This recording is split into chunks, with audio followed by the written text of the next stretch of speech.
Hello friends, एके recipe मध्ये तुमचं स्वागत आहे। तर आज मी बनवणार आहे आलूची भाजी। इथं मी 4-5 आलू घेतले आहेत, स्वच्छ धुवून घेतलंय मी। याला या पाण्यामध्ये घालते आता आणि याला आपण 1, 2 ते 3 शिट्ट्या देऊता। त्यानंतरची रेसिपी आपण पाहू। तर इथं आलू आपले उकडून झाले आहेत। आपण याचे सालटे काढून आपण याला आता फोडणी घालायची आहे। तर मी इथं कढाईमध्ये ऑइल घेतलंय। यामध्ये आपल्याला जिरा घालायचा आहे फर्स्ट। त्यानंतर मी एक कांदा घेतला होता आता कटिंग करून, तो घालायचा यामध्ये।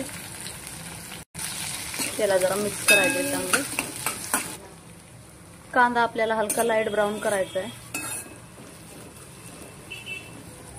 तर इथं कांदा आपला हलका लाईट ब्राऊन झालाय। मी तर एक अद्रकीचा तुकडा यावरती खिसून घेतला होता, तो घालायचा आहे। मिक्स करायचं याला चांगलं। त्यानंतर मी तर 2-4 हिरव्या मिरच्या घेतल्या त्या घालायच्या।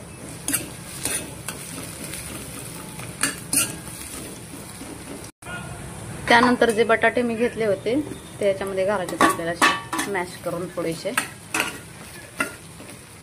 याला पण मिक्स केलंय मी चांगलं।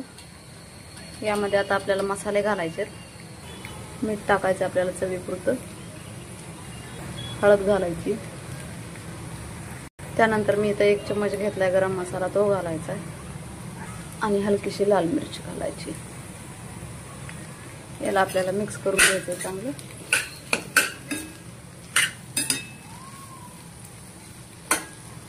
याला 1-2 मिनिटासाठी आपल्याला लो फ्लेम वरती कव्हर करून ठेवायचं। तर 1-2 मिनिटं आपले झाले आहेत। याला मिक्स करून आपल्याला याच्यामध्ये 1 ग्लास पाणी घालायचंय। तेही गरम करून घालायचे पाणी, ज्याने त्याची चव जाणार नाही। मी तर हलकं वॉर्म पाणी केलंय, ते घातलं याच्यामध्ये। मिक्स करून घ्यायचं आपण याला आणि कव्हर करून ठेवायचं 7-8 मिनिटासाठी आपल्याला लो फ्लेम वरती। 5 ते 7 मिनिटं झाले आहेत आपले। बटाट्याची भाजी आपली रेडी झाली आहे, बघू शकता तुम्ही।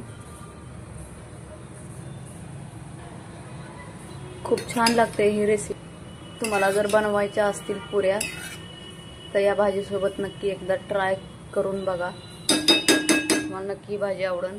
रेसिपी जर आवडली असेल तर नक्की लाईक करा, सबस्क्राईब करायला विसरू नका। थँक्यू।